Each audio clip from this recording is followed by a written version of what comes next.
Hi students, welcome to our channel Hindi Gnan Mandir. Degree Semester 2 new syllabus students ఎవరైతే ఉన్నారో this year. So వాళ్ళకి semester 2 ఎగ్జామ్స్కి unit 4 గురించి explain చేయబోతున్నాను. Unit 4లో మనకి ఆల్రెడీ మీకు తెలుసు పరిపత్ర, జ్ఞాపన్ ఇవన్నీ ఉన్నాయి. ప్రయోజन मूलक हिंदी, परिभाषा, सरकारी पत्र, परिभाषा एवं पत्र नमूना, పరిపత్ర, జ్ఞాపన్, అధిసూచన, నమూనా అంటే మోడల్ రాయడం. ఆల్రెడీ జ్ఞాపన్ చేశాను, పరిపత్ర చేశాను. సో ఇప్పుడు ఇందులో ఇంకొక 2 ఇంపార్టెంట్ క్వశ్చన్స్ చెప్తాను. 4 మార్క్స్కి మీకు ఇవి బాగా యూజ్ అవుతాయి అన్నమాట. చాలా సింపుల్గా ఈజీగా ఉండేలా టెక్స్ట్ బుక్లోనే ఎక్స్ప్లెయిన్ చేస్తున్నాను చూడండి. ఆల్రెడీ మీకు డిస్ప్లే అవుతున్నాయి questions. 7th question and 9th question is important in page number 62. In page number 61 ज्ञापन एंड परिपत्र, परिपत्र की परिभाषा और नमूना लिखिए.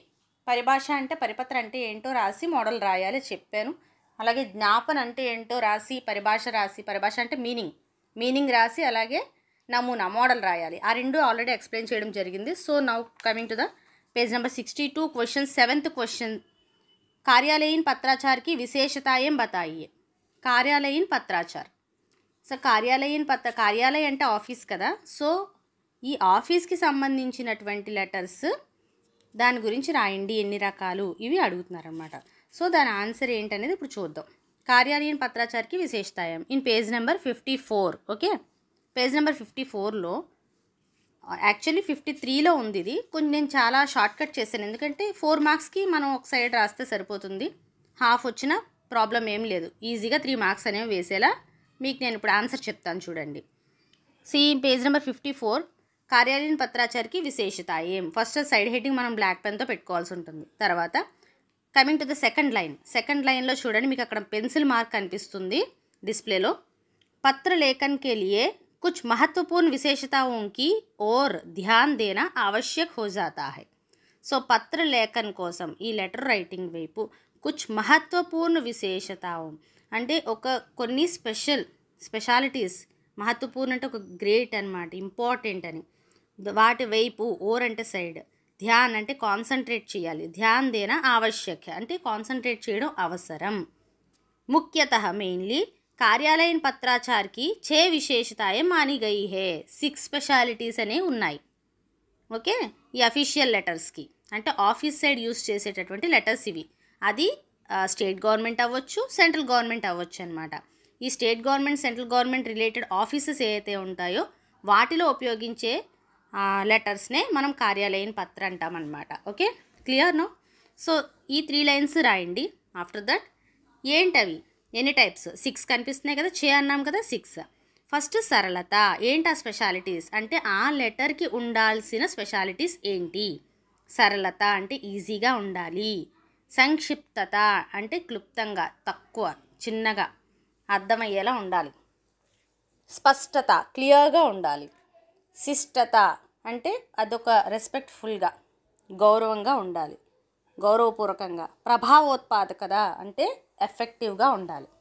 6th వన్ వచ్చి వైశిష్ట్యపూర్ణ భాషా శైలి అంటే ఒక ఫార్మల్ వేలో ఉండాలన్నమాట భాషా శైలి, లాంగ్వేజ్ అనేది. ఓకే, సో కార్యాలయీన్ పత్రాచార్ కే లియే నిమ్నలిఖిత బాతోం పర్ విశేష ధ్యాన్ దియా జానా చాహియే. అది కూడా మీరు రాయాల్సి ఉంటుంది.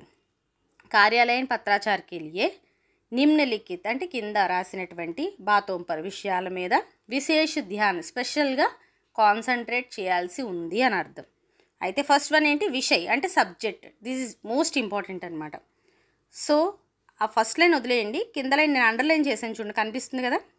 విషయ్ అని పెట్టి సైడ్ హెడ్డింగ్, జిస్సే లిఖనే మే కోయి అస్పష్టత నా హో. ఇది రాయడంలో ఎటువంటి అస్పష్టత అంటే క్లారిటీ లేకుండా రాయడం అనేది ఉండకూడదు, క్లియర్గా రాయాలి, విషయం తెలపడంలో అనమాట. అండ్ నెక్స్ట్ సెకండ్ వన్ నిర్దేశ్, రిఫరెన్స్. కింద లైన్ చూడండి, సేమ్ అండర్లైన్ చేశాను. పిచ్లే పత్ర వ్యవహార్ కా ఉల్లేఖ్ కియా జా సకే తో అచ్చా హో. అంటే మీరు లాస్ట్ టైం ఏదైతే లెటర్ జరిగిందో, ఆల్రెడీ ఏమైతే మ్యాటర్ జరిగిందో దాని రిలేటెడ్ కొంత ఇన్ఫర్మేషన్ ఇస్తూ ఈ లెటర్ రాయడం మంచిది అని చెప్తున్నారనమాట. ఓకే, సో అక్కడ వరకు రాసుకోండి చాలు. 7th క్వశ్చన్ ఆన్సర్ క్లియర్ కదా. సో ఇప్పుడు 9th క్వశ్చన్ కూడా ఇంపార్టెంట్ అనమాట. What is that 9th question?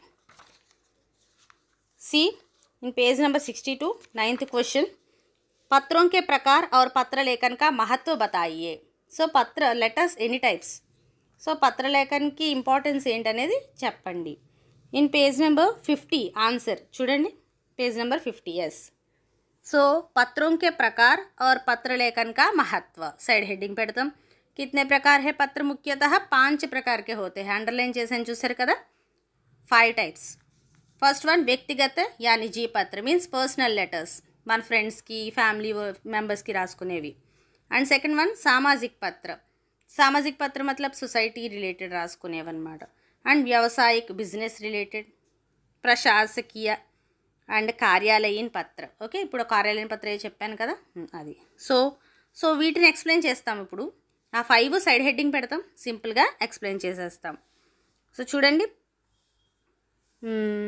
వ్యక్తిగత పత్ర ब्रैकेट्स పెట్టాను 2 లైన్స్ రాస్తే చాలు ఏ పత్ర अपने परिवार के व्यक्तियों संबंधियों मित्रों तथा परिवारों చెప్పాను కదా మన రిలేటివ్స్ కి ఫ్యామిలీ మెంబర్స్ కి రాసేది సామాజిక పత్ర అక్కడ వరకు రాసి 2 లైన్స్ రాయండి చాలు ఎందుకంటే మనకు టైం కూడా చాలా తక్కువ ఉంటుంది ఫాస్ట్గా మనం రాయాలి ఎగ్జామ్లో సెకండ్ సామాజిక పత్ర అది ఒక సింపుల్గా 2 లైన్స్ చాలు ఏ పత్ర వ్యక్తిగత పత్ర का ही एक विशिष्ट प्रकार है సో పర్సనల్ లెటర్ గానే ఉంటుంది కానీ అందులో ఒక టైప్ इसका सरोकार मतलब संबंध दान रिलेशन देंतो ఉంటుందంటే समाज से है सोसाइटी तो रिलेट అయి ఉంటుంది ये सामाजिक संदर्भ की महत्ता को प्रतिपादित करते हैं సో సామాజిక సందర్భ సొసైటీలో సపోజ్ ఒక డాగ్స్ స్ట్రీట్లో డాగ్స్ ఎక్కువైపోయినాయి అని కానీ లేదంటే కరెంటు పోల్తో ఇబ్బంది ఉంది కానీ అటువంటివి ఏవైనా సరే మీరు రాసే లెటర్స్ అన్నమాట అవి and next వ్యవసాయిక Patra business letters so మీరు ఆ పేజ్ వదిలేసి 51కి వస్తే అక్కడ 3 లైన్స్ ఉన్నాయి ఆ 3 లైన్స్ రాస్తే సరిపోతుంది వ్యవసాయిక పత్ర వ్యవసాయిక సంస్థాన్ వ్యవసాయిక అంటేనే బిజినెస్కి సంబంధించిన లెటర్స్ అన్నమాట సో ఈ బిజినెస్కి సంబంధించిన లెటర్స్ వ్యాపారిక సంస్థాన్ వ్యవసాయిక సంస్థాన్ అంటే ఆర్గనైజేషన్స్ ఏవైతే ఉన్నాయో బిజినెస్ ఆర్గనైజేషన్స్ వ్యాపారిక కంపెనీ ఈ బిజినెస్ కంపెనీస్ ఏవైతే ఉన్నాయో అవి నెక్స్ట్ దుకాందారోं ద్వారా అంటే షాప్ కీపర్స్ అన్నమాట దుకాందార్ అంటే అప్నే సామాన్ కో బేచ్నే యా అన్య సామాన్ మంగవానే వాళ్ళ వస్తువుల్ని అమ్మడానికి కానీ లేదా వేరే ఇతరుల వస్తువుల్ని అడగడానికి తీసుకోవడానికి కానీ ఆ విషయంగా సందర్భమే వ్యవహృత్ కియే జాతే వ్యవహృత్ రాయలేకపోతే ఉపయోగం రాసుకోండి ఈజీగా ఉంటుంది ఉపయోగ్ కియే జాతే నెక్స్ట్ ఫోర్త్ వన్ ప్రశాసకీయ పత్ర అంటే ఒకటే ఆఫీస్లో కానీ ఒకటే బ్రాంచ్లో కానీ ఏక అధికారి దూసరే అధికారికో లిఖతే హై ఈ బ్రాంచ్ నుంచి ఇంకో బ్రాంచ్ ఆఫీసర్కి రాయడం అలా అన్నమాట ఒక ఆఫీసరే ఇంకో ఆఫీసర్కి రాసుకునే లెటర్సే ప్రశాసకీయ పత్ర చూడండి అది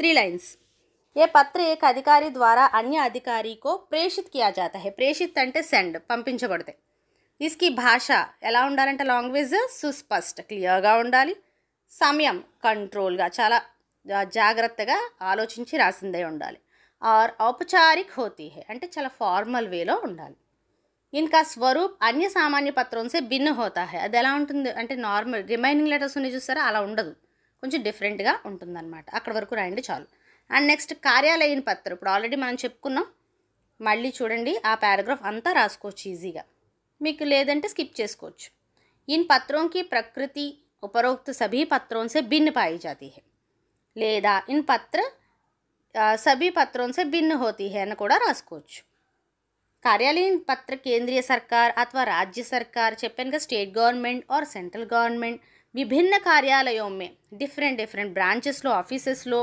అనేక स्तरों पर प्रयुक्त किया जाता है डिफरेंट वेस्లో దాన్ని యూజ్ చేయడం జరుగుతుంది इन कार्यालयों में प्रयुक्त पत्र एक प्रकार का नहीं होता है ఒక రకంగా ఉండవు ఇవి बल्कि अनेक प्रकार के होते हैं చాలా రకాలుగా ఉంటాయి అన్నమాట నిమ్నలిఖిత అంటే అందులో ఏంటనేది కొన్ని ఎగ్జాంపుల్స్ రాయాలి కదా మరి మీరు సో ఒక 5 రాయండి చాలా అన్నీ వద్దు 5 सरकारी पत्र अर्ध सरकारी पत्र कार्यालय జ్ఞాపన్ పరిపత్ర మీకు ఆల్రెడీ జ్ఞాపన్ పరిపత్ర అధిసూచన తెలుసు కదా సో అవి రాసేయచ్చు ఓకే క్లియర్ అందరికీ అర్థమైంది కదా all the best all of you ఇంకా ఎవరైనా సబ్స్క్రైబ్ చేయకుండా నన్ను మోసం చేస్తే మాత్రం ఖచ్చితంగా సబ్స్క్రైబ్ చేసుకోండి ఛానల్ని షేర్ చేయండి ఓకేనా thank you all the best all of you bye will meet in next video bye